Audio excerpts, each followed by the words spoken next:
بسم اللہ الرحمن الرحیم، حامدن و مسلین ان خان ریسرچ سوسائٹی سے حاضر خدمت ہے آپ کا بھائی مفتی نذیر احمد خان۔ آج کا موضوع ہے صف بندی۔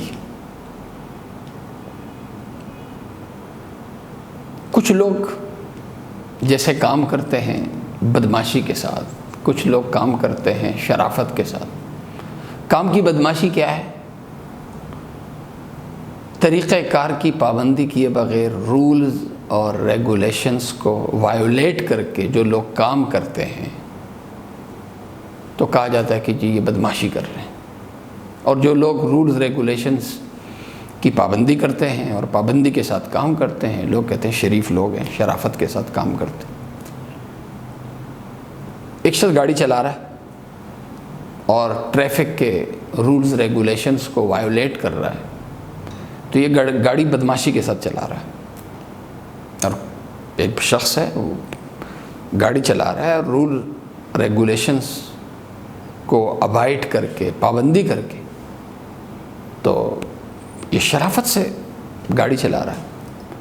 تو ایک ہر عمل کی شرافت ہے اور ایک عمل کو بدماشی کے ساتھ کرنا ہے۔ بدقسمتی ہماری یہ ہے کہ اس وقت جب ہم مسجد میں آتے ہیں نا تو ہم نماز شرافت کے ساتھ پڑھتے ہیں یا نماز بدماشی کے ساتھ پڑھتے ہیں؟ نماز یعنی جماعت کی نماز یہ بھی نظم رکھتی ہے، اس نظم کی پابندی کرنا بحیثیت مسلمان کے، بحیثیت نمازی کے ہمارا فرض ہے۔ نماز کے نظم کو حدیث کی کتابوں میں بیان کیا جاتا ہے باب تسویۃ الصف یا باب تسویۃ الصفوف۔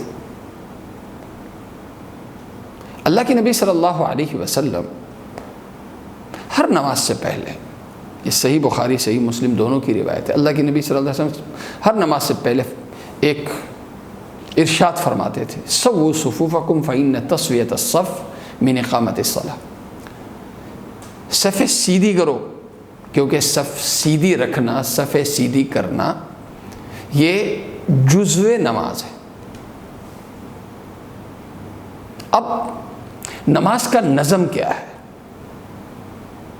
نماز کا نظم جو اللہ کے نبی صلی اللہ علیہ وسلم نے جماعت کی نماز کا نظم ارشاد فرمایا وہ یہ کہ امام بیچ میں کھڑا ہو اور امام کے پیچھے جو علاقے کے سمجھدار، عقل و دانش رکھنے والے بزرگ نمازی ہیں اور علم رکھنے والے نمازی ہیں، اللہ کے نبی صلی اللہ علیہ وسلم نے فرمایا آگے آگے امام کے قریب وہ رہیں، جس کو فرمایا لیلینی منکم اولو الاحلام والنہی،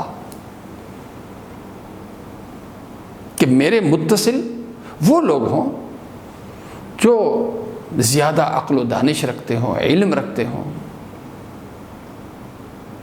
کہ یہ جماعت کی نماز کی عظمت ہے۔ دوسرے نمبر پہ اللہ کے نبی صلی اللہ علیہ وسلم زیادہ تاکید فرماتے تھے کہ اگلی صفیں پہلے پوروں، خاص طور سے پہلی صف۔ اللہ کے نبی صلی اللہ علیہ وسلم کے زمانے میں بھی کچھ لوگ آتے تھے اور کہیں بھی بیٹھ جاتے تھے۔ اللہ کے نبی صلی اللہ علیہ وسلم نے انہیں مخاطب کر کے ارشاد فرمایا کہ لا تتأخر یا لا یزال قوم یتأخرون حتی یؤخرهم اللہ۔ کچھ لوگ پیچھے رہتے ہیں نماز میں۔ جب پیچھے رہنے کی عادت ایک شخص نماز جماعت کی نماز میں بناتا ہے، اللہ تعالیٰ ان سے آگے رہنے کا جذبہ، آگے رہنے کا جنون اللہ تعالیٰ سلب کر لیتا ہے، پھر وہ ہر کام میں پیچھے ہو جاتے ہیں، ان میں جذبہ ہی ختم ہو جاتا ہے، آگے آنے اور آگے رہنے کا جذبہ ختم ہو جاتا ہے۔ تو نماز کا نظم نمبر 2 یہ ہے کہ اگلی صفیں پہلے پر ہوں، اور اگلی صفوئی کے بارے میں اللہ کے نبی صلی اللہ علیہ وسلم کی ایک حدیث ہے کہ اللہ اور فرشتوں کی خاص رحمت اگلی صف پہ، دوسری صف پہ اور اگلی صفوف، یہ تینوں روایت ہیں، ان پر اللہ کی خاص رحمتیں ہوتی ہیں۔ نماز کا نظم نمبر 3 یہ ہے کہ اگلی صف میں اگر خلا ہو تو اسے پر کر لیا جائے، خلا بیچ میں خلا نہ چھوڑی جائے۔ نماز میں جیسے بولنا جائز نہیں، ہنسنا جائز نہیں، اسی طرح چلنا بھی جائز نہیں، لیکن اللہ کے نبی صلی اللہ علیہ وسلم کی حدیث ہے کہ ایک شخص اگلی صف پر کر رہا ہے اور اس کے لیے قدم اٹھا رہا ہے، اللہ تعالیٰ کی نظر میں یہ اٹھتا قدم اللہ کی نظر میں سب سے زیادہ محبوب ہے۔ یعنی نماز میں اگلی صف پر کرنے کے لیے قدم اٹھانے کی اجازت ہے۔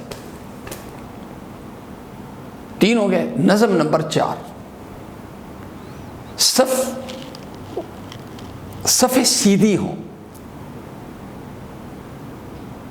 کہ بیچ میں کسی قسم کی خلا باقی نہ رہے، کہ